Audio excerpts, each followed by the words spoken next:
श्रीमद् भागवतम पूर्ण रूपेण आख्यानों से भरा हुआ है।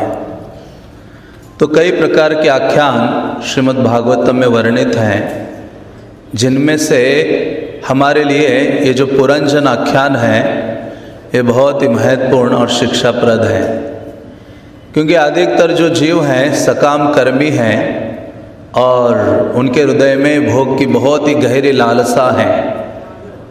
तो ऐसे ही जो प्राचीन बरी हैं उनको शिक्षा प्रदान करने के लिए नारद इस पुरांजन आख्यान का अप्रतिम रूप से वर्णन कर रहे हैं। तो नारद और प्राचीन बरी के बीच का ये वार्तालाप है। तो नारद ने उनको पुरंजन का वर्णन सुनाया और उसको सुनाने के पश्चात भी उनको ठीक से समझ नहीं आ रहा था। तो फिर से नारद मुनि इस अध्याय में क्या करते हैं और थोड़ा क्लियरिटी के साथ उस जो आख्यान है उसको पुनः समझाने का प्रयास करते हैं। तो नारद मुनि कहते हैं कि जो जीव है कैसे भगवान से विमुख हो जाता है और विमुख होकर भौतिक देह रूपी आवरण अपने ऊपर धारण कर लेता है, और उस आवरण में भी 9 छेद हैं, 9 द्वारे पूरे देही शास्त्र कहते हैं कि ऐसे आवरण में भी जो भौतिक देह जीव ने धारण किया है भोग करने के लिए, उसमें 9 छिद्र है, जिनके माध्यम से इन 9 छिद्रों के माध्यम से जो भौतिक जगत का जीव भोग करने का प्रयास करता है। तो ये जो इंद्रियां है वो हमारा भोग का साधन है, जिनके माध्यम से जीव इस जगत में भोग करता है। इसलिए भौतिक जगत की कोई सबसे बड़ी बीमारी है तो एक ही बीमारी है। आचार्यगण कहते क्या है वो बीमारी, तो कहते भोग वांछा। केवल ये एक में ये शब्द है जिसमें सारे भौतिक जगत के जीवों की बीमारी को दर्शाया गया है। इसलिए तो जगदानंद पंडित कहते हैं अनादि बहिर्मुख जीवा भोग वांछा करे, निकटस्थ माया तारे झापटिया धरे। कि अनादि काल से भगवान से हम विमुख हो गए हैं, कृष्ण से विमुख हो गए हैं। क्यों? क्योंकि हमारे हृदय में भोग करने की प्रबल लालसा है, भोग करने की प्रबल भावना है। जैसे ही जीव के अंदर ये भोग करने की प्रबल भावना जागृत हो जाती है, माया तो हमारे साथ ही है। इसलिए यहाँ कहते हैं झापटिया धरे। जगदानंद पंडित अपने ग्रंथ प्रेम विवर्त में श्लोक लिखते हैं, जिसमें वो कहते हैं झापटिया धरे का मतलब है एक प्रकार से मानो जो बिल्ली है वो जब चूहे को देखती तो बड़े प्रेम से नहीं पकड़ती। कैसे पकड़ती है? झपट लेती है। कई बार हमें भूख लगती है तो हम प्रसाद को कैसे झपट लेते, टूट पड़ते हैं। वैसे ही जो बिल्ली है चूहे के ऊपर झपट लेती है, उसको पकड़ लेती है। तो माया भी जो जीव भोग करने की लालसा से भरा है उसको पकड़ती है और क्या करती है? भौतिक जगत में डालती है। ये भौतिक जगत की तुलना एक बोरे से की है। बोरी होती है ना जिसमें हम आलू भरते हैं, तो जितने भी जीव है वो मानो आलू के समान है या सारे चूहों के समान है। ये भौतिक जगत रूपी जो बोरा है माया पकड़ती है, पकड़ के डाल देती है, और फिर ऐसे जो बोरे में किसी चीज को डालो तो आप फिर से उसका मुंह ऐसे बंद कर लेते हो, पकड़ लेते हो। तो सारे जीवों को डालते जा रही है, डालते जा रही है, और फिर जीव अंदर क्या कर रहे हैं? मन षष्ठानि इंद्रियानि प्रकृति स्थानि कर्षति। एक दूसरे के साथ, उसके अलावा अपने मन इंद्रियों के साथ क्या करते हैं? संघर्ष कर रहे हैं। किस लिए संघर्ष कर रहे हैं? केवल भोग करने के लिए। और इसी भोग के चक्कर में जगदानंद पंडित कहते कबू स्वर्ग उठाए, कबू नरक के डुबाए। कभी ये जीव स्वर्ग में जाता है, कभी नरक में डूबता है। जिस प्रकार से राजा जब किसी कैदी को दंडित करता है तो उसको जल में नौका में ले जाता है, नौका में ले जाकर उसका बाल पकड़ के उसको पानी में डुबा देता है कुछ समय के लिए। थोड़े समय के लिए बाहर निकालता है, वो सांस लेता है और वो सोचता है कि यही आनंद है।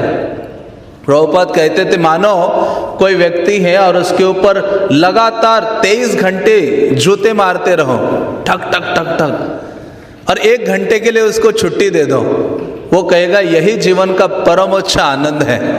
हमारी स्थिति बिल्कुल वैसी है। माया इतने जूते मार रही है, इतने थप्पड़ मार रही है, थोड़ा सा हमें कुछ क्षण के लिए मुक्त करती है, हम अपने आप को राजा समझ बैठते हैं।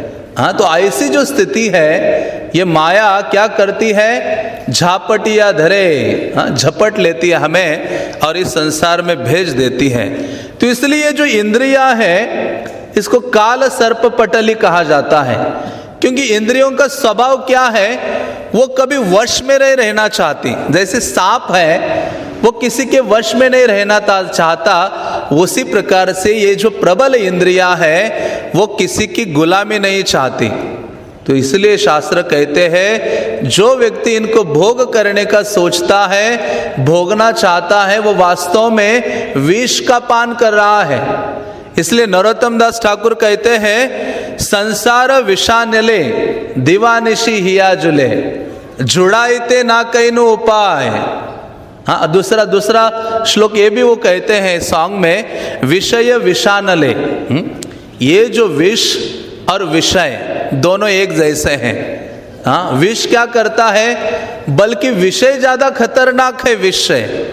विष पी लोगे तो एक जीवन आप छोड़ दोगे, मर जाओगे, ये शरीर त्याग कर सकते हो।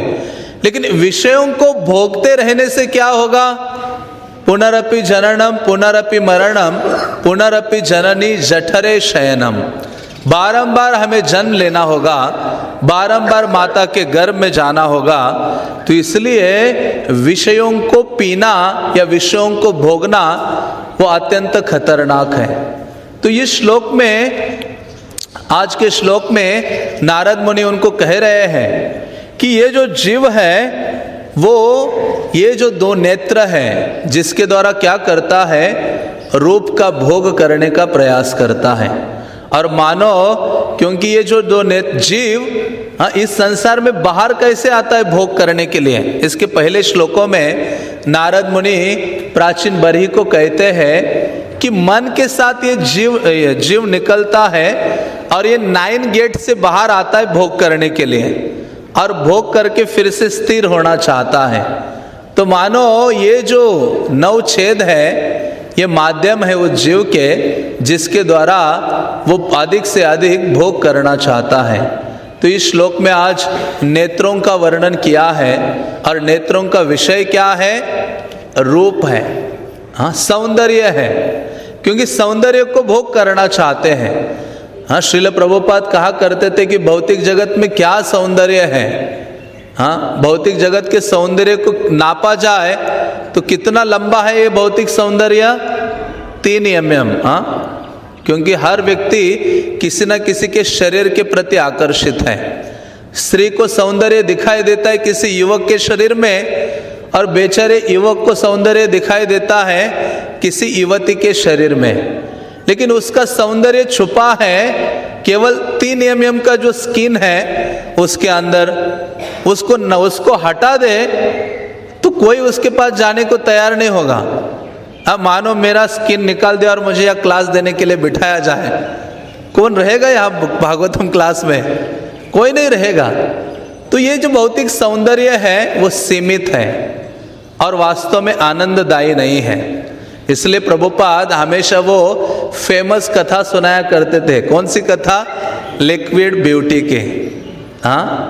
सारा ब्यूटी लिक्विड हो गया है और एक ना एक दिन हम सारे लिक्विड होने वाले हैं। तो ब्यूटी कोई अस्तित्व, ब्यूटी का यहाँ भौतिक जगत में कोई अस्तित्व नहीं है। लेकिन जीव इतना लालायित है ना, मरते मरते भी वो रूप का दर्शन करना चाहता है, इस भौतिक जगत के रूप का। लेकिन भगवान गीता में कहते ये रूप कैसा है? काम रूपम दुरासदम। जितने भी रूप यहां नजर आ रहे हैं वो काम का मूर्तिमान क्या है? स्वरूप है। जैसे प्रभुपाद को क्या कहा जाता है कृष्ण कृपा श्री मूर्ति। जब कृपा कृष्ण की मूर्ति धारण करती है तो वो प्रभुपाद है। तो उसी प्रकार से काम जब अपना मूर्ति धारण करता है तो ये भौतिक जगत का सौंदर्य है जिसके प्रति हम अत्यधिक रूप से आकृष्ट होते हैं। और ये जो आंखें हैं बारंबार इस भौतिक सौंदर्य को देखना चाहती है, उसका उपभोग करना चाहती है, और जिसके कारण जीव इस संसार में और गहराई में से बंध जाता है। इसलिए हम वो फेमस कथा सुनते हैं बिल्वमंगल ठाकुर की। बिल्वमंगल ठाकुर ये अनंत पद्मनाभ के महान भक्त हुए हैं बाद में त्रिवेंद्रम में। तो ऐसे बिल्वमंगल ठाकुर उनके शुरुआत के दिनों में देखते हैं वो आसक्त हुए थे चिंतामणि से। जब घर में श्राद्ध या कुछ सेरेमनी था उनके पिता का, वो भी छोड़ दिया उन्होंने। पत्नी को कहा ये सब आप करो, मुझे जाने दो, चिंतामणि को मिलना है मुझे। और इतना तूफान हो रहा था, बारिश आ रही थी उनके घर के बीच में और चिंतामणि के महल के बीच में नदी बह रही थी और घनघोर वर्षा हो रही थी। रात्रि का समय था, लेकिन बिल्वमंगल का हृदय चिंतामणि को मिलने के लिए भाग रहा था। इतना सब कोई जाने का सक्षम नहीं था नदी को पार करने के लिए, लेकिन फिर भी ये बिल्वमंगल उसको पार करने का प्रयास करता है। पार करके पहुंच जाता है, वहां चिंतामणि के महल में पहुंच जाता है। चिंतामणि आश्चर्यचकित हो जाती है कि घर से बाहर निकलना दुष्कर है, लेकिन आप इतने दूर से नदी पार करके आए हो, कैसे आए हो? तो तब उसे पता चलता है कि जिसने उन्होंने जब नदी पार की तो लकड़ी समझकर उन्होंने एक मृत शरीर को पकड़ के उसके सहारे से उन्होंने नदी पार की थी। इतने अधिक चिंतामणि का एक प्रकार से रूप को देखने के लिए लालायित थे। काम रूप था वो। कौन सा रूप था? काम का मूर्तिमान रूप था, जिसको देखने के लिए वो सारे बंधनों को तोड़ने के लिए तत्पर हो गए थे। तो ऐसे बिल्वमंगल ठाकुर नदी क्रॉस करके आ भी जाते हैं। देखते हैं कि जो चिंतामणि है उसका घर का दरवाजा तो बंद है। हाँ, वो उसके छत में चढ़ने का प्रयास करते हैं। जब चढ़ रहे थे छत के ऊपर, देखा कि उनको लगा कि कोई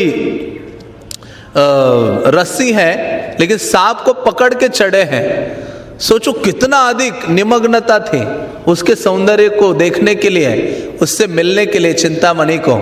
तो ऐसे बिल्वमंगल ठाकुर जब चिंतामणि से मिलते तो चिंतामणि कहते, अरे मूर्ख, तुम्हें मुझे देखने के लिए इतनी लालसा है, मेरे सौंदर्य के लिए, मेरे उपभोग के लिए इतने तुम तत्पर हो, लालायित हो। इतना लौल्य कृष्ण के लिए होता तो उनको इजीली प्राप्त कर लेते, मानो उनकी आंखें खुल गई हो। लेकिन वहां से भी वो सोचते हैं कि सही है, वो चिंतामणि को छोड़कर भी वृंदावन की ओर निकलते हैं। सोचते हैं कि बचा हुआ समय कृष्ण की सेवा में लगाता हूं। लेकिन रास्ते में जाते जाते जब उनको प्यास लगी, देखा कि एक युवती एक कुएं में पानी भर रही थी। उसके सौंदर्य को देख के फिर से आकृष्ट हो गए और उसके पीछे पीछे चलने लगे उसके घर तक। और घर तक गए, उनके मन में ये इच्छा जागृत हो गई उसके सौंदर्य को देख के कि इसका मैं उपभोग करूं। तो ये जो बिल्वमंगल है उस स्त्री के घर में जाते, जो जल लेके जा रही थी, वो अपने घर में गई और पति को कहा कि एक व्यक्ति मेरे पीछे पीछे आया है, वो मुझसे मिलना चाहता है, बात करना चाहता है। हाँ, तो पति जब देखता है तो कहते आप बात करो। तो बिल्वमंगल ठाकुर को फिर से याद आते हैं चिंतामणि के वचन, और वो कहता है कि ये उचित नहीं है। ये आंखें इस भौतिक जगत के सौंदर्य को पान करने के लिए नहीं बनी है। ये आंखें किस लिए बनी है? चैतन्य चरितामृत में कृष्णदास कविराज लिखते हैं, कृष्णावलोकन बिना नेत्रे फल नाही आन, जय जन कृष्ण देखे सेई भाग्यवान। कृष्णदास कविराज लिखते हैं कि इन आंखों के असली फल क्या है? कृष्ण को देखना, कृष्ण को देखना या कृष्ण के भक्तों को देखना। और जो व्यक्ति वास्तव में इन आंखों के द्वारा कृष्ण का निरंतर दर्शन करता है वो वास्तव में भाग्यवान है। इसलिए चैतन्य चरितामृत में कई लोगों को भाग्यवान बोला है। जिन लोगों का आकर्षण कृष्ण कथा सुनने के लिए है, चैतन्य महाप्रभु कहते हैं प्रद्युम्न मिश्र को, तुम क्या हो, भाग्यवान हो। माधवेंद्र पुरी का जब वर्णन आया कि जिनके लिए भगवान प्रकट हो गए, जिनको स्वप्न में आदेश दिया, जिनके साथ इतना प्रेममय सेवा का आदान प्रदान किया, चैतन्य महाप्रभु वहां माधवेंद्र पुरी को क्या कहते हैं, नित्यानंद देखो माधवेंद्र के समान इस संसार में कोई भाग्यवान नहीं है। तो उसी प्रकार से यहां भी उस व्यक्ति को भाग्यवान कहते हैं चैतन्य महाप्रभु, जो व्यक्ति किसका दर्शन करता है, कृष्ण का दर्शन करता है। इसलिए तो रूप गोस्वामी भगवान के दर्शन को एक अमोघ अस्त्र कहते हैं। प्रेम भक्ति प्राप्त करने का एक अमोघ अस्त्र क्या है, भगवान के विग्रहों का निरंतर दर्शन करना। हाँ, ये एक अमोघ अस्त्र है जिसका वर्णन भक्ति रसामृत सिंधु में श्रील रूप गोस्वामी करते हैं। तो ऐसे बिल्व मंगल ठाकुर सोच रहे थे, तो उन्होंने देखा कि कितना मैं दुर्भाग्यशाली व्यक्ति हूं, किन आंखों से कृष्ण का दर्शन करना चाहिए। मैं हमेशा इस भौतिक भोग के लिए, भौतिक व्यक्तियों के सौंदर्य के लिए लालायित हो गया हो। तो वो स्त्री से जब बात कर रहे थे तो उसको कहा कि हे माता जी, आप क्या करो, मुझे अपने हेयर पिन्स दे दो, हाँ, जो बालों में लगाते हैं। वो कहती कि क्या, क्यों ये व्यक्ति हेयर पिन्स मांग रहा है। वो हेयर पिन्स ले लेते हैं और लेकर उसी क्षण अपने आंखों में क्या करते हैं, मारते हैं, डाल देते हैं, जिससे उनकी आंखें चली जाती हैं। और ऐसी ही आंखों को लेकर वो वृंदावन आते हैं। वृंदावन कृष्ण के लिए वो लालायित रहते हैं। वृंदावन जब आते हैं, क्योंकि वो देखते कि ये आंखें, वो सोचते हैं ये आंखें भौतिक जगत को देखने के लिए नहीं बनी है, और वास्तव में आंखें भौतिक जगत को देखने के लिए नहीं है। इसलिए तो हम क्या करते, गुरु से कामना करते हैं, आध्यात्मिक गुरु से प्रार्थना करते हैं, ओम अज्ञान तिमिरांधस्य ज्ञानांजन शलाकया चक्षुरुन्मीलितमेन तस्मै श्री गुरवे नमः। आध्यात्मिक गुरु से प्रार्थना करते हैं कि हे गुरुदेव, आप क्या कीजिए, मेरे आंखों को उन्मीलित कीजिए। हाँ, इसलिए इन आंखों का वास्तविक फल क्या है, या इन आंखों को कैसे हमें यूज करना चाहिए। इसलिए दो चीजें हैं। सबसे पहले क्या है, व्यक्ति को निरंतर सोचना चाहिए इन आंखों के यूज के बारे में कि ये जो आंखें हैं कृष्ण की या आध्यात्मिक गुरु की एकमेव प्रॉपर्टी है। जब इसको हम अपनी प्रॉपर्टी समझते हैं तो स्वाभाविक रूप से इसको क्या करना चाहते हैं, हम भोग करना चाहते हैं, मनमाने ढंग से उसका इस्तेमाल करना चाहते हैं। हाँ, लेकिन सबसे पहले जाने कि ये जो दो नेत्र है वो मेरी प्रॉपर्टी नहीं है, ये तो मेरे आध्यात्मिक गुरु की प्रॉपर्टी है। इसलिए तो हम पढ़ते रोज चक्षु दान दिल जय। ये दान किसने दिया है हमें, आध्यात्मिक गुरु ने दिया है। और जन्मे जन्मे प्रभु से मेरा कर्तव्य क्या है, इन आंखों के द्वारा अपने आध्यात्मिक गुरु की सेवा करना। इसलिए तो रामानुजाचार्य के चरित्र में एक अद्भुत प्रसंग आता है। हाँ, श्रीपाद रामानुजाचार्य जब श्रीरंगम में निवास कर रहे थे तो उस समय दक्षिण भारत में चोला वंश, पांड्या वंश, ये राजा हुआ करते थे। उसमें जो चोल राजा था जिनका नाम था कोलतुंग फर्स्ट, तो ये जो राजा था इसका राजधानी कांचीपुरम था उस समय। तो ऐसा राजा वहां रहता था जिसने अपनी राजधानी कांचीपुरम बनाई थी। और उस समय यमुनाचार्य जब थे, रामानुजाचार्य के पूर्व जो आचार्य है यमुनाचार्य, उस समय अधिकतर लोग वैष्णव थे और वो राजा भी वैष्णव था। लेकिन ये जो राजा यमुनाचार्य के बाद ये दूसरा राजा जब हुआ रामानुजाचार्य के समय, ये शैव था, जिसने ये स्थापित करना चाह रहा था कि विष्णु श्रेष्ठ नहीं है, सर्वश्रेष्ठ कौन है, शंभु है, शंकर है, महादेव है। तो वो पूरा प्रयास करता था, उसकी इच्छा थी कि सारे वैष्णव अपने इस विष्णु भक्ति को त्याग दे और शिव जी की आराधना करे। वो राजा पूरा साउथ में प्रयास करता रहता था।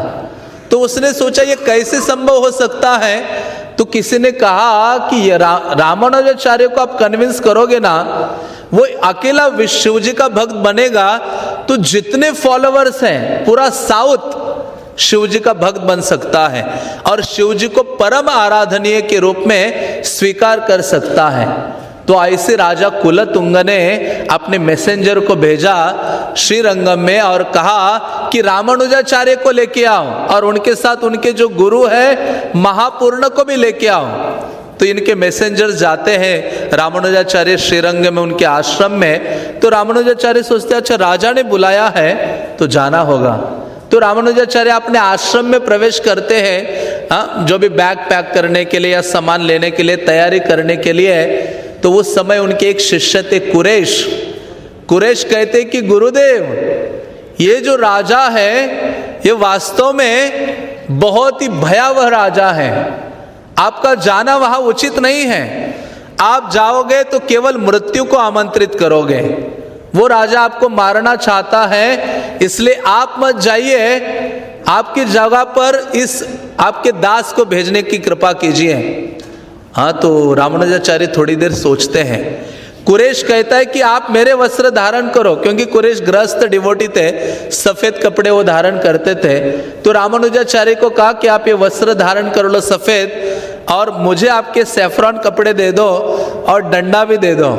मैं क्या करूंगा, उस राजा के पास चला जाऊंगा महापूर्ण के साथ। रामानुजाचार्य सोचने लगते हैं कि हाँ सही है, क्योंकि कुरेश कहते हैं आप जैसा प्रचारक यदि मर जाएगा इस राजा के हाथ से तो संसार में जितने भी तपित जीव है उनका कल्याण संभव नहीं है, इसलिए आपको जीवित रहना होगा, मैं चला जाऊंगा। इतना समर्पण कुरेश के हृदय में। तो ये जो कुरेश जो सेवक आए थे राजा के सैनिक, उनको पता नहीं था कौन रामानुजा है कौन कुरेश है, उनको एग्जैक्टली फेस वगैरह पता नहीं था। उनको तो पता है कि रामानुजा सन्यासी है जो लाल वस्त्र और दंड धारण करते हैं। तो कुरेश अभी निकल पड़े गुरु के वेश धारण करके, सैनिकों के साथ पहुंच गए कांचीपुरम में राजा कुलतुंग के दरबार में, और राजा ने उनकी रहने की व्यवस्था वगैरह कर दी। और फिर एक दिन सारे शिवजी के जितने प्रोमिनेंट भक्त आचार्यगण थे उनकी सभा में सबको बुलाया और इन दोनों को भी बुलाया। राजा ने इनको आसन दिया। राजा ने कहा हे रामानुजा, राजा को भी पता नहीं है रामानुजा दिखते कैसे हैं। उन्होंने कहा रामानुजा आपको हमने बुलाया है, आपके द्वारा हम कुछ श्रवण करना चाहते हैं। आप बताइए मेरे जैसा जीव है इस संसार सागर में गिरा है, उसके लिए एकमात्र कर्तव्य क्या है। तो ये तो अपने गुरु की शिक्षाओं से अवगत थे कुरेश और बहुत दक्ष थे। उन्होंने निडर होके बोला कि वास्तव में जिसके पास मनुष्य देह है उसको जो सर्वश्रेष्ठ आराधनीय विग्रह भगवान विष्णु है उनकी आराधना करनी चाहिए, उनकी भक्ति करनी चाहिए, उनके नामों का उच्चारण करना चाहिए। ऐसे जब कुरेश ने ललकारते हुए बोला ना, वो कुलतुंग पानी पानी हो गया। उसने कहा तुम्हें समझ नहीं आ रहा है, हाँ ये तांडव नृत्य करके मेरे शंभु सब जगत का नाश कर देते हैं और तुम कहते वो विष्णु श्रेष्ठ है। फिर से ठीक से बोलो। तो फिर से ये कुरेश फिर से बोले कि रामानुजा के भावना में वो बोले कि वास्तव में विष्णु से बढ़कर कोई आराधनीय नहीं है। तो ये बहुत गुस्सा हो गए। उन्होंने अपने सारे पंडितों को कहा कि आप ये स्थापित करो कि शिवजी महान है। जितने राजा के पंडित थे सारे शास्त्रों से शिवजी के बारे में बोल रहे थे। कुरेश इतने दक्ष थे शास्त्रों में, सारे तर्कों को हरा देते थे और सारे पंडित निशब्द हो गए, बोलना बंद हो गए। राजा को बहुत गुस्सा आ गया और बल्कि ये जो कुरेश बोला कि ये द्रोण जो शिव से बढ़कर द्रोण है, द्रोण जो वेट को वजन करते हैं ना, जो नाप होता है उसको द्रोण कहते हैं, जो हेवी भी होता है। लेकिन वो कहते हैं कि शिव से बढ़कर तो वो नाप है जिससे हम वेट करते हैं। तो वो और गुस्सा हो जाते हैं और उनको कहते हैं कि अभी तुम्हारी कोई खैरियत नहीं है। उनको दंड देना चाहते हैं, उनको एकांत स्थान में ले जाते हैं और कुरेश को कहते हैं, कुरेश तो उनको लगा ये रामानुजा है, कहते इसको जीवित मैं मारूंगा नहीं, क्योंकि मेरी जो बहन थी 8 साल की थी उस समय इन्होंने उसका भूत को उतार दिया था। मतलब रामानुजा की कृपा से राजकुमारी जो थी उस राज्य की, उसका भूत भाग गया था उसके बॉडी से। तो कहता है इसको मैं मारूंगा नहीं, इसकी आंखें निकाल दूंगा। तो जैसे कुरैश और महापुरुष को खड़ा कर दिया और जो सेवक गण थे राजा के, उन्होंने क्या कर दिए, कुरैश की आंखें निकाल दी बाहर दोनों की। और कुरैश डरे नहीं। कुरैश को इतना आनंद हो रहा था, कुरैश आनंदित होकर कह रहे थे कि हे कृष्ण, हे भगवान। वो कहने लगे कि हे यमुनाचार्य, आपने जो बोला था कि दया का सिंधु, कि कृष्ण बहुत दया के सागर है, वो आज मैंने रियलाइज किया है कि मुझे ऐसी सेवा प्रदान की है मेरे आध्यात्मिक गुरु की। ये ऐसी सेवा किसी और को प्रदान नहीं हो सकती। मैं कितना मेरा बड़ा भाग्य है कि मैं अपने गुरु की इस प्रकार से सेवा कर पाया। तो ऐसा अहोभाग्य अपना स्वीकार करते हुए उनकी जब आंखें निकाली तो उसको आनंद से स्वीकार करते हैं। कुरैश और महापूर्ण की भी आंखें निकाली गई थी। तो जब महापूर्ण की आंखें निकाली गई, वो बहुत ओल्ड हो गए थे, उनसे रहा नहीं गया। महापूर्ण कुरैश की गोद में लेटे और उन्होंने अपने गुरु यमुनाचार्य का स्मरण किया और कुरैश को कहा कि तुम श्रीरंगम चले जाना और वहाँ रामानुजाचार्य मिले तो उनके चरणों में मेरे करोड़ों करोड़ों दंडवत बोल देना। और ऐसे बोल के महापूर्ण जो रामानुजा के गुरु है, उन्होंने शरीर त्याग कर दिया। और ये जो कुरैश थे उनके अंदर कोई बदले की भावना नहीं थी। जैसे हरिदास ठाकुर को मारा तो मारने वालों के लिए वो प्रार्थना कर रहे थे, कुरैश भी प्रार्थना कर रहे थे जिन्होंने उनकी आंखें निकाली। कहते हैं मैं आपका ऋणी हूँ, आपने मुझे ये सौभाग्य प्रदान किया है मेरे गुरु की सेवा करने के लिए। तो जिन लोगों ने आंखें निकाली थी सेवकों ने, वो हृदय द्रवित हो गया। उन्होंने वहां जो भिखारी थे उनको पैसे देके कहा कि इसको क्या कर दो, श्रीरंगम में पहुंचा दो। तो कुछ समय के बाद रामानुजा को पता चलता है कि मेरे शिष्य की तो आंखें निकाल दी। रामानुजा दुखी हो जाते हैं। कुरैश कुछ समय के बाद श्रीरंगम में पहुंचते हैं और श्रीरंगम में पहुंचकर श्रीरंगम नहीं, कृष्णाचल पहुंचते हैं और कृष्णाचल में जाकर वो निवास करते हैं उनकी पत्नी अंडाल के साथ। और वहाँ भगवान सुंदर राज का आराधना करते हैं। और वहाँ से उनको पता चलता है कि रामानुजाचार्य साउथ में एक स्थान है यादवाद्री, वहाँ है। तो ये कुरैश उनको मिलने जाते रामानुजाचार्य को। और जैसे मिलने जाते तो रामानुजा देखते ही कि मेरे वो शिष्य आए हैं जिन्होंने मेरी सेवा के लिए अपनी आंखें निकलवा दी हैं, इतना बड़ा कष्ट उठाया है। तो रामानुजाचार्य उनका आलिंगन करते हैं। रामानुजा कहते हैं कि मैं आज वास्तव में पवित्र हो गया हूँ तुम्हारा आलिंगन करके।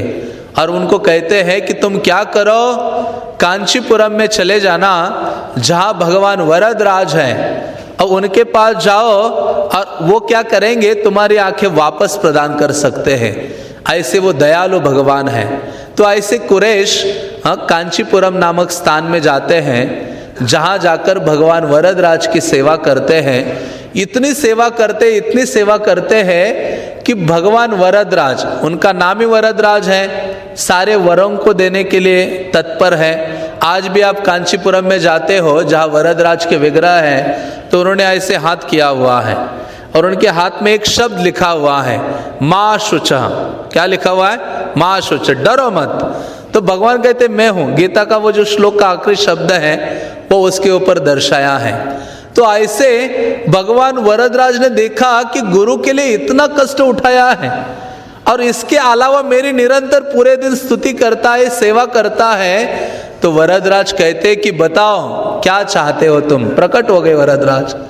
ये कहते मैं क्या चाहता हूं, वो कहते हैं कि उस व्यक्ति के ऊपर कृपा करो। एक व्यक्ति का नाम लेते जिसका नाम था चतुरग्राम। कहते जो आंखें निकाली गई ना, इसके पीछे एक ही व्यक्ति है, वो भी मेरा शिष्य है। क्योंकि कुरैश का एक शिष्य था जो राजा का मंत्री बना था और राजा का मंत्री, राजा उनसे परामर्श करता था। वो उस मंत्री ने बोला कि ये रामानुजा को सरेंडर करवाओ, मार डालो या शिवजी का भक्त बनाओ तो सारा जगत शिवजी का भक्त बन सकता है। तो कहते हैं इसकी सबकी जड़ कौन है? मेरा ही शिष्य है चतुर्ग्राम जिसका नाम है। ये कुरेश कहता है भगवान को कि ये आंखें जाने के पीछे इसका हाथ है सबसे पहले, हे भगवान सबसे ज्यादा कृपा उसके ऊपर कर दो। हाँ, भगवान थक को चकित हो जाते हैं, कहते कैसा तुम्हारा हृदय है।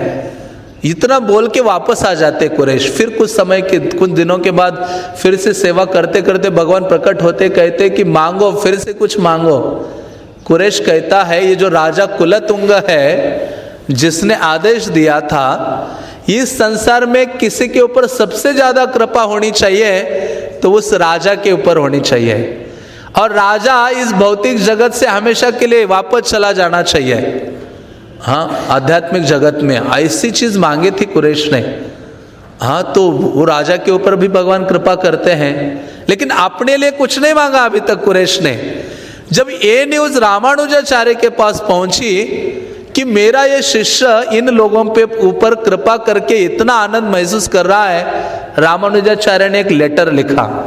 रामानुजा ने कहा तुम सेल्फिश हो, तुम बहुत स्वार्थी हो, कि ये जो कृपा करके जो आनंद तुमने प्राप्त किया है अकेले अकेले उसका आस्वादन कर रहे हो, ये आनंद मेरे पास भी आना चाहिए।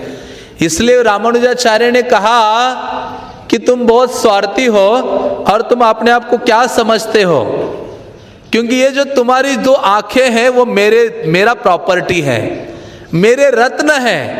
अभी अगली बार ये वरदराज के पास कुछ मांगना है तो क्या मांगना है आपको? मेरी प्रॉपर्टी जो उन्होंने ली है आपसे उसको क्या करना है? वापस देने के लिए कहो, क्योंकि तुम्हारे द्वारा मुझे क्या करनी है? बहुत सारी सेवाएं करनी है। तो ये सोचने लगे, फिर ये अपने लिए नहीं मांग रहे थे। कुरेश फिर भगवान के पास जाते हैं और भगवान के पास जाकर, बल्कि चैतन्य चरितामृत में ऐसे ही आता है, सनातन गोस्वामी भी अपना देह क्या करना चाहते थे? रथ के नीचे त्यागना चाहते थे। महाप्रभु ने कहा अरे ये दूसरे का पराये का धन है, तुम्हें किसने अधिकार दिया कि रथ के नीचे अपना शरीर त्याग दो? तो इसलिए दीक्षा काले भक्त करे आत्मसमर्पण। जब दीक्षा के समय में आत्मसमर्पण करते हैं तो फिर वास्तव में ये शरीर पर हमारा अधिकार नहीं रहता। अधिकार किसका हो जाता है? आध्यात्मिक गुरु का हो जाता है। तो इसलिए जो नेत्र भी है ये गुरु की प्रॉपर्टी है, क्योंकि चक्षुदान दिलोजयी, उन्होंने हमें ये दिया है। तो ऐसे कुरेश भगवान से फिर प्रार्थना करते हैं कि हे भगवान, बल्कि उनको आनंद हो जाता है वो लेटर पढ़ के, कहते आज मैं भाग्य मेरा उदय हुआ कि आज रामानुजाचार्य ने मुझे अपना शरणागत शिष्य के रूप में स्वीकार किया है। हाँ, तो ऐसे फिर भगवान के पास जाते हैं और उनसे कहते हैं कि हे कृष्ण, हे वरदराज, आप क्या कीजिए, कुछ दिन पूर्व जो मेरे आध्यात्मिक गुरु के 2 मूल्यवान रत्न थे जो आपने ले लिए थे, उनको क्या करो, आप मुझे वापस दो, क्योंकि उसको प्राप्त करके मेरे गुरु आनंदित हो जाएंगे। मैं आनंदित होना सेकेंडरी है, लेकिन किसको आनंद मिलेगा? मेरे आध्यात्मिक गुरु श्रीपद रामानुजाचार्य को। और ऐसे बोल के ही कुरेश मूर्छित हो जाते हैं। मूर्छित होके जैसे उठते ना, देखते उनकी आंखें क्या हो जाती है? फिर से वापस आ जाती है और भगवान को देखने लगते हैं। हाँ, तो ऐसे कुरेश पूर्णतः चकित हो जाते हैं। तो वास्तव में ये जो नेत्रों का फल क्या है? हाँ, कि कृष्ण का दर्शन है, हाँ, जो गुरु ने हमें प्रदान की है। इसलिए सनातन विश्वनाथ चक्रवर्ती ठाकुर लिखते हैं, ओम अज्ञानतिमिरान्धस्य ज्ञानांजन शलाकया। वो कहते हैं कि आध्यात्मिक गुरु क्या करते हैं? ज्ञान के अंजन की शला का यूज करते हैं। तो विश्वनाथ चक्रवर्ती ठाकुर कहते हैं ये कौन सी शलाका है? तो वो कहते हैं कृष्ण ही परम भगवान है, इस शलाका से हमारी आंखों को खोलते हैं और जिसमें ये स्थापित करते हैं कृष्णस्तु भगवान स्वयं। ये वास्तव में शला का यूज करते हैं गुरु, जिसके द्वारा हमारी आंखों को खोलते हैं और जिसमें फिर वो अंजन लगाते हैं। कौन सा अंजन लगाते हैं? प्रेमांजन छुरित भक्ति विलोचनेन। तो तो जो शिष्य जितना गुरु से शरणागत होगा, जितनी मात्रा में उनकी सेवा करेगा, उतनी मात्रा में ही शिष्य के आंखों में क्या होने लगता है, उस प्रेम का अंजन अपने आप लगने लगता है। कुछ अलग से बाहरी प्रयास करने की आवश्यकता नहीं है। तो इसलिए जब ऐसी गुरु की कृपा होती है अंजन प्रदान करके, तो शिष्य के आंखों में कभी भोग भावना नहीं रहती। फिर कौन सी भावना आती है आंखों में? हमेशा सेवा भावना। इसलिए गुरु वो है जो शिष्य के आंखों से भोग भावना को हटा देता है और उसमें सेवा की भावना को स्थापित करता है। तो शिष्य फिर जहां मर्जी जाए इस भौतिक संसार में, उसे कभी भी भोग नजर नहीं आते। उसको क्या नजर आते हैं? सेवा नजर आती है। हाँ, यो माम पश्यति सर्वत्र, वो भगवान को सब जगह देखने का प्रयास करता है। इसलिए गीता में कृष्ण कहते विमूढ़ा नानु पश्यन्ति ज्ञान चक्षुषा। आध्यात्मिक गुरु की ये सेवा भावना की आंखों को जब शिष्य धारण करता है, तो उस आध्यात्मिक दिव्य ज्ञान के द्वारा वो सर्वत्र क्या करता है? कृष्ण या कृष्ण की सेवा को ही देखता है। इसलिए तो चैतन्य चरितामृत में वर्णन आता है, भक्ता प्रेमे बांधिया छे हृदय भीतरे, जहाँ नेत्र पड़े तहा देखे आमारे। कि फिर जब प्रेम के द्वारा भक्त भगवान को हृदय में बांध देता है और जहाँ जहाँ नेत्र उसके पड़ते हैं वहाँ कृष्ण को देख पाता है, या जहाँ जहाँ नेत्र पड़े तहा कृष्ण स्फुरे। चैतन्य चरितामृत में आदि लीला में दूसरा प्यार आता है राधा रानी के बारे में, जिनके बारे में कृष्णदास कविराज लिखते हैं, कृष्णमयी कृष्ण जार भीतरे बाहरे। राधा रानी का एक नाम कृष्णमयी है। क्यों कृष्णमयी है? क्योंकि कृष्ण उनके भीतर है और बाहर है। फिर दूसरे लाइन में कृष्णदास कविराज लिखते हैं, जहां जहां नेत्र पड़े तहा कृष्ण स्फुरे। जहां जहां राधा रानी देखती है वहां उनको कौन दिखाई देते हैं? कृष्ण दिखाई देते हैं। तो पहली चीज ये थी कि हमें हमेशा ये सोचना चाहिए कि ये जो आंखें हैं आध्यात्मिक गुरु की प्रॉपर्टी है और उनकी ही सेवा में लगनी चाहिए। और जब उनकी सेवा करते हैं तो उस आंखों में सेवा भावना रूपी अंजन लगता है, जिसके द्वारा व्यक्ति इस संसार में कभी भी भोग भावना को देख नहीं पाता। और इन आंखों की दूसरी सार्थकता क्या है? कृष्ण का दर्शन करना। इसलिए तो चैतन्य चरितामृत का वो प्यार मैंने कोट किया था, कृष्णावलोकन बिना नेत्रे फल नाही आन, जय जन कृष्ण देखे सही भाग्यवान। किन आंखों का एक में फल है कृष्ण को देखना। हाँ, और जो देखता है वही भाग्यवान है। इसलिए सनातन गोस्वामी हरिभक्ति विलास में भी लिखते हैं, अक्षणो फलम त्वादृश दर्शनम ही। कहते आंखों का फल क्या है? भगवान के भक्तों का दर्शन करना। हाँ, जिसके द्वारा व्यक्ति शुद्ध हो जाता है। श्रील प्रभुपाद कृष्ण के दर्शन के बारे में वो श्लोक हमेशा बोलते थे भक्ति रसामृत सिंधु का, स्मेराम भंगी त्रयी परिचिताम साची विस्तीर्ण दृष्टि। प्रभुपाद जब एक लॉस एंजलिस में प्रवचन दे रहे थे तो प्रभुपाद ने ये श्लोक बोला कि यदि आपका आकर्षण, आपका अटैचमेंट अपने रिश्तेदार, बंधु, सगे संबंधी, परिजनों से है तो आपको वृंदावन नहीं जाना चाहिए। और वृंदावन आप गलती से गए भी तो आपको कहाँ नहीं जाना चाहिए? केशी घाट नहीं जाना चाहिए। और केशी घाट आप गलती से गए भी तो वहां त्रिभंग ललित रूप में जो श्यामल वर्ण का बालक खड़ा है उसको कदापि नहीं देखना चाहिए। और उसको देखेगा तो क्या हो जाएगा?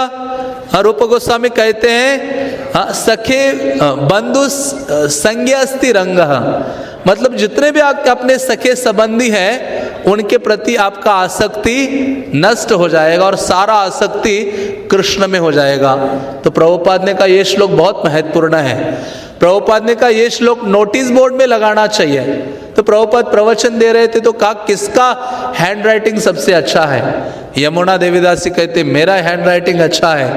प्रभुपाद ने यमुना देवीदासी को सेवा दे, कहा ये श्लोक लिखो और नोटिस बोर्ड में लगाओ, और जितने भी भक्त हैं उनको ये श्लोक क्या हो जाना चाहिए? याद हो जाना चाहिए, क्योंकि इतना महत्वपूर्ण है कि कृष्ण का दर्शन करने मात्र से ही भौतिक आसक्ति विनष्ट हो जाती है। इसलिए चैतन्य महाप्रभु जगन्नाथपुरी में रहे तो चैतन्य महाप्रभु ने स्थापित किया, बल्कि चैतन्य महाप्रभु ने एक उत्सव हमें प्रदान किया। वो कौन सा उत्सव है? नेत्रोत्सव। भगवान जगन्नाथ जब स्नान करते हैं 15 दिन के लिए बीमार हो जाते हैं और रथ यात्रा के एक दिन पहले दर्शन देने के लिए अपने आसन में बैठ जाते रत्नासन पर, तो जिस दिन भगवान दर्शन देने के लिए तत्पर होते हैं और 15 दिन का गैप होता है तो चैतन्य महाप्रभु से रहा नहीं जाता। कृष्णदास कविराज कहते हैं कि चैतन्य महाप्रभु 15 दिन के बाद का जो दर्शन का पहला दिन आता है, ब्रह्म मुहूर्त से पहले उठ जाते हैं और जितने उनके संगी उनको जल्दी उठा देते हैं। सबको लेके समंदर स्नान करके सबके हाथ पकड़ के दौड़ते हुए उनको लेके जाते, चलो चलो भगवान जगन्नाथ का दर्शन करने के लिए चलो। और बाकी दिनों में भगवान चैतन्य गरुड़ स्तंभ के पास खड़े होकर दर्शन करते थे, लेकिन जिस दिन ये नेत्रोत्सव होता है उस दिन सारे मर्यादाओं का उल्लंघन करते हैं। कृष्णदास कविराज लिखते हैं, महाप्रभु सारे मर्यादा का उल्लंघन करके गर्भगृह में प्रवेश करते हैं और सुबह जाके खड़े होते वहां जगन्नाथ को एकटक देखते रहते हैं, और जैसे भोग लगने का समय होता है तब थोड़ा बाहर आते हैं, फिर से गर्भगृह में जाके खड़े हो जाते हैं, जगन्नाथ को निरंतर पीते रहते उनके जो सौंदर्य को। इसलिए कृष्णदास कविराज लगते हैं, सखी हे कौन तप कैल गोपीगण। हाँ, उसमें वर्णन आता है कि हे सखी आपस में कहते इन गोपियों ने क्या तप किया है इतना अच्छा। वो कहती है, कृष्ण रूपम सुमाधुरी पीबी पीबी नेत्र भरी। कहते गोपियां बड़ी अद्भुत हैं, कृष्ण के सौंदर्य को पी रही है, नेत्रों को भर भर के पी रही है। तो उसी प्रकार से चैतन्य महाप्रभु उस दिन जगन्नाथ का पूरे सुबह से लेके जब तक शयन नहीं होता तब तक पूरे दिन उनका दर्शन करते रहते हैं नेत्रोत्सव के दिन। और महाप्रभु ये दर्शाते हैं कि वास्तव में नेत्रों के लिए उत्सव यही है, कृष्ण का और कृष्ण के भक्तों का क्या करना, अधिक से अधिक दर्शन करना। इसलिए चैतन्य महाप्रभु जगन्नाथ दर्शन की लालसा के लिए एक श्री के चरणों की रज लेने के लिए तत्पर होते हैं। हम सुनते हैं ना वो पास टाइम चैतन्य चरितामृत में, चैतन्य चरितामृत में वर्णन आता है कि चैतन्य महाप्रभु जब दर्शन करने के लिए जगन्नाथ का पहुंच गए जगन्नाथ मंदिर में, तो उस समय चैतन्य महाप्रभु गरुड़ स्तंभ के पास खड़े थे और गरुड़ स्तंभ के पास खड़े होकर चैतन्य महाप्रभु जगन्नाथ को देख ही रहे थे, तो एक ओडिशा की बूढ़ी स्त्री वहां आ गई और उसके सामने बहुत सारे लोग खड़े थे, उसको जगन्नाथ जी ठीक से दिखाई नहीं दे रहे थे। इतनी लालसा हो गई, दर्शन की लालसा, कि वो चैतन्य महाप्रभु के कंधे पर एक पाँव रख के चढ़ गई और गरुड़ स्तंभ के ऊपर एक पाँव रखा, उसको ऐसे गरुड़ को ऐसे पकड़ा, एक पाँव गरुड़ स्तंभ के ऊपर, एक पाँव चैतन्य महाप्रभु के कंधे के ऊपर, और वो निरंतर देख रही है। तो चैतन्य महाप्रभु के सेवक थे गोविंद, वो कहते अरे नीचे उतर। हाँ, वो गुस्सा हो रहे थे उसको। हाँ, चैतन्य महाप्रभु डांटते हैं, वो कहते आदिवासी, ऐसा बोलता है उसको। वो कहते तुम तो आदिवासी हो, ऐसे बोलते जिसका अनुराग कृष्ण को देखने के लिए इतना अधिक है। महाप्रभु कहते उसको अच्छे से दर्शन करने दो, मैं धन्य हो गया, वो मेरा आश्रय सहारा लेके दर्शन कर रही है। फिर चैतन्य महाप्रभु ने कुछ श्लोक बोले। चैतन्य महाप्रभु कहते हैं, तार आरती देखी प्रभु कही ते लागिला, एत आरती जगन्नाथ मोरे नाही दिला। महाप्रभु कहते उसके अंदर इतनी लालसा है भगवान को देखने के लिए, इतनी लालसा तो ये जगन्नाथ ने मेरे हृदय में भी नहीं दी। मोरस्कंदे जगन्नाथ आविष्ट याहर तनु मन प्राणे, मोरस्कंदे पद दिया छे ताहो नाही जाने। कहते कि इतनी निमग्न हो गई है जगन्नाथ को देखने में कि इसने मेरे कंधे पे पाँव भी दिया है, फिर भी इसको पता नहीं है। फिर उससे आशीर्वाद लेते हैं चैतन्य महाप्रभु। देखो, एक सन्यासी है और महाप्रभु को सन्यासियों का शिरोमणि कहा जाता है।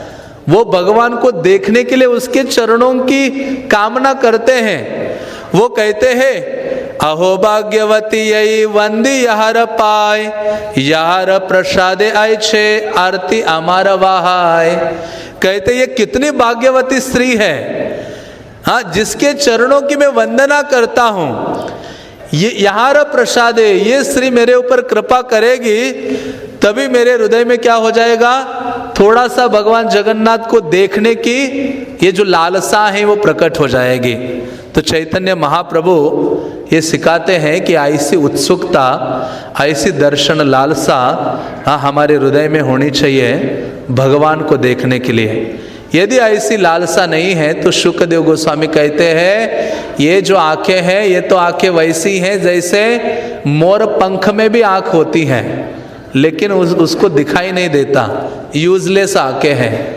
हाँ, तो हमारी भी आंखें वैसे ही हो जाएगी, हाँ, यदि जिनके द्वारा हम कृष्ण या उनके भक्तों का दर्शन नहीं कर पाते। इसलिए तो प्रार्थना करते चैतन्य महाप्रभु, हाँ, जगन्नाथ स्वामी नयन पथगामी, नयन पथगामी भव तुम्हें। तो हे जगन्नाथ स्वामी, आप मेरे नयन के पथ से क्या करो, मेरे हृदय में प्रवेश कीजिए। तो इसलिए हाँ, इवन महान महान आचार्यगण यही प्रार्थना करते हैं, हाँ, कि भगवान का दर्शन करते करते इस देह को त्याग करें। हाँ, हम सुनते हैं हरिदास ठाकुर के बारे में, जिन्होंने यही कामना की थी कि मैं अपने आँखों से चैतन्य महाप्रभु आपके मुख कमल को देखूं और आपके चरण कमलों को छाती में धारण करूं और मुख से क्या बोलो, श्री कृष्ण चैतन्य।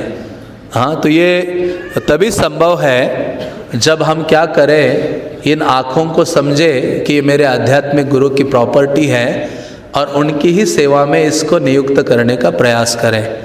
तभी क्या होगा, इन आँखों में ये जो भोग भावना है वो नष्ट हो जाएगी और इसमें सेवा भावना इंस्टॉल हो जाएगी, और तब हम वास्तव में इन आँखों का सदुपयोग कर सकते हैं और तभी हमारा जीवन धन्य हो सकता है। हरे कृष्णा कृष्णा कृष्णा हरे हरे, हरे राम राम राम हरे हरे। हरे कृष्णा।